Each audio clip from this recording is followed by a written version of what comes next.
আসসালামু আলাইকুম রহমতুল্লাহি ওয়াবারাকাতুহু। সম্মানিত দর্শক, বাংলাদেশকে ঘিরে আমেরিকার একটা মাস্টার প্ল্যান রয়েছে এবং সেটা আজ থেকে নয়, এটা স্বাধীনতার অনেক আগের থেকেই। আপনাদের সকলের মনে আছে যে হেনরি কিসিঞ্জার নামক একজন বিশ্ববিখ্যাত কূটনীতিবিদ ছিলেন,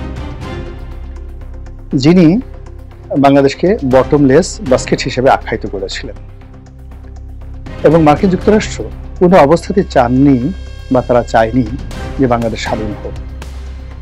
বরং এই অঞ্চলটি যদি পাকিস্তানের একটি প্রদেশ থাকে এবং এটাকে কেন্দ্র করে তারা যদি একটা বেইজ এখানে তৈরি করতে পারে, এর কারণ হলো পাকিস্তান আমেরিকার খুবই ঘনিষ্ঠ বন্ধু এবং সেই ঘনিষ্ঠ বন্ধুত্বের কারণে যদি এখানে পাকিস্তানের বেশ কয়েকটি বেইজ থাকে, তখন ভারত এর সাথে পাকিস্তানের কিন্তু সম্পর্কটা ছিল দাকুমরা সম্পর্ক।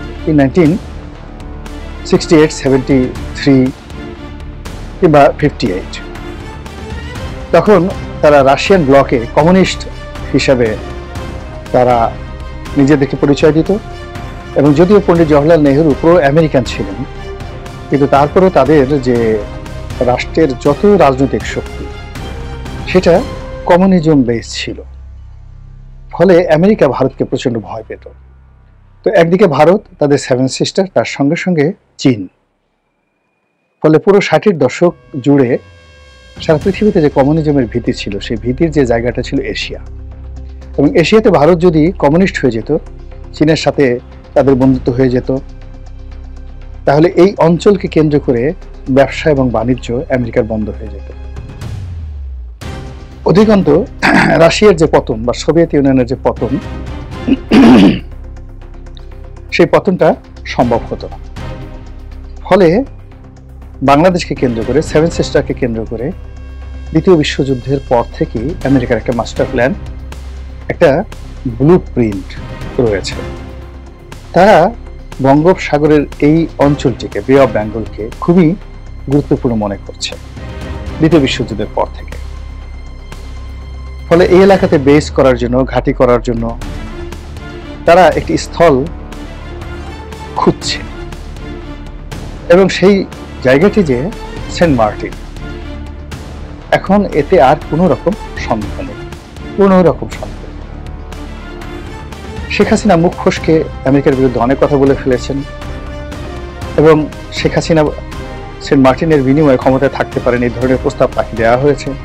এখানে ডক্টর ইউনূস কোনো ফ্যাক্টর ছিল না। ডক্টর ইউনূসকে শেখ হাসিনা যদি ক্রস ফায়ারে মেরে ফেলতেন, তবুও আমেরিকা একটা টু শব্দ করতো না, যদি শেখ হাসিনা আমেরিকার কথা মতো চলতেন। কিন্তু কেন যেন তিনি সেই কাজটি করেননি।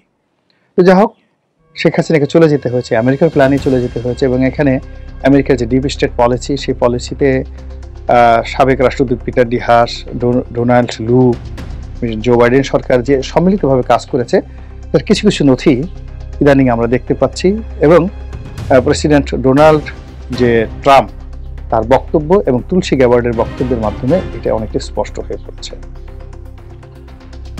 এবং ওই যে আমেরিকার যে ডিপ স্টেট পলিসি, সেই ডিপ স্টেট পলিসির কারণেই হোক, গণ অভ্যুত্থানের কারণেই হোক, গণজাগরণের কারণেই হোক না কেন, বাংলাদেশে একটা বিশাল, যাকে বলা হয়, পরিবর্তন হয়েছে, রেজিম চেঞ্জ হয়ে গেছে। শেখ হাসিনা, আওয়ামী লীগ দৃশ্যপটে নেই। এখন দৃশ্যপটে ডক্টর মোহাম্মদ ইউনূস।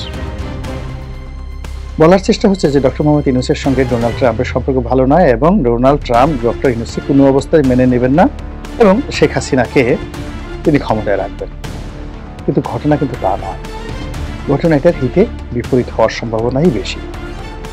আমেরিকা সাধারণত ঢাল দেখায়, তলোয়ার ঢুকিয়ে দেয়, পিস্তল দেখায়, তারপরে শেষে গালের মধ্যে চুমু মেরে দেয়। আপনি বুঝতে পারবেন না এদের কাণ্ড কারখানা।